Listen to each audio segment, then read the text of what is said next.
Welcome back to Houston Live. Thanksgiving is already next week. So listen, now is the time to start planning. It's the time to start thinking about the feast that you're going to share with your friends and family. I thought you were going to say now is the time to start panicking. Anyway, we're calling it's all someone. good. It's going to work out, people. So while everyone has their own favorite sides, tackling the turkey can definitely be a challenge, right? So to help with this important part of your Thanksgiving meal, Mel Camp is at the Sub-Zero, Wolf, and Cove showroom kitchen near the Galleria, learning tips on how to make the best turkey this year. Watch this. Chef Colin, oh my gosh, it smells amazing in here. Smells like Thanksgiving. It does smell like Thanksgiving. Wow, and I am thinking this is a really great setup for doing Thanksgiving. I'm looking at 2 ovens. What are we looking at here? So we're looking at a convection steam combination oven. That's where I'm doing the centerpiece for the meal, the turkey. And great complement to our traditional 30-inch wall oven, where we can use the convection feature to maximize that oven space and do all our other things, our sides, our pastries, our breads, and our desserts. Oh my gosh, it's like the Thanksgiving dream team. That's it. Okay, so I think I know what a regular convection oven does, but walk us through that and then tell us, how is it different to the steam Perfect. So convection oven, the movement of hot air to facilitate multi-rack cooking, maximizing, all of that oven space and getting nice, even, delicious brown results no matter where we position things in that oven.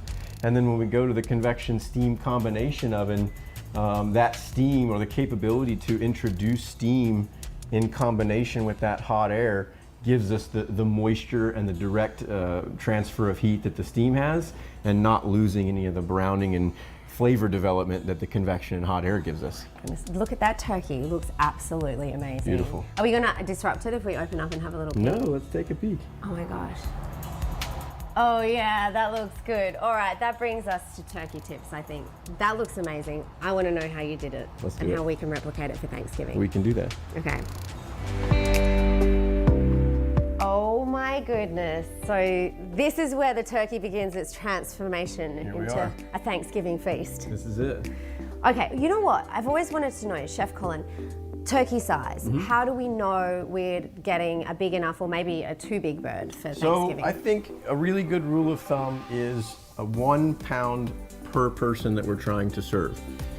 Typically folks are only going to eat maybe 1/4 to 1/2 pound of meat, but that'll include the bone weight in the turkey. So 1 pound per person. If we want to have a good amount of leftovers to send friends and family home with or eat in the days after, maybe we take that to 1.5 pounds or 2 pounds per person. Okay, that's good. Oh, actually, speaking of leftovers, out of the 2 ovens, what's the best one for heating up your leftovers? Convection steam oven. We can use the steam to rehydrate and get the convection to heat things through, and then get that beautiful crispy surface crispy again. Yum. All right, how do we make the turkey delicious? Let's talk brine. What are some of your tips? Big fan of a brine. I like a wet brine, so just making a seasoned salt water solution. It can be as simple as salt and water, or it could be very, very complex. But something I have here is very simple, got some fall flavors. We're just gonna use water and apple cider and brown sugar and salt. And we will just put enough heat on that to dissolve the salt and the sugar, and then we'll pour it over ice to chill it down immediately, and we'll put the bird right in it.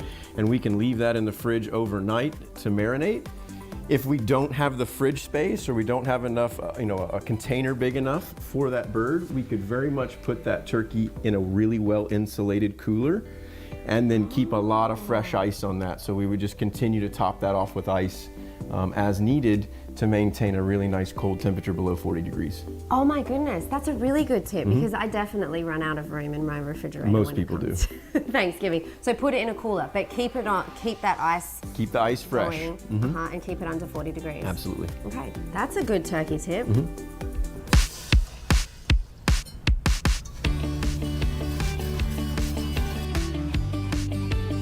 That actually smells really good for just very simple ingredients. Very simple, smells like fall with all that apple cider. It does smell like fall. That's the smell. Delicious. So very quickly, just gonna take this, pour it over some ice. That way we can cool it down as fast as possible, and we can get that turkey in there really quickly and get it marinating. Oh, I see, because if you put the hot on the turkey. We would have poached turkey. We don't want poached turkey. Wait, can I whisk this? Absolutely.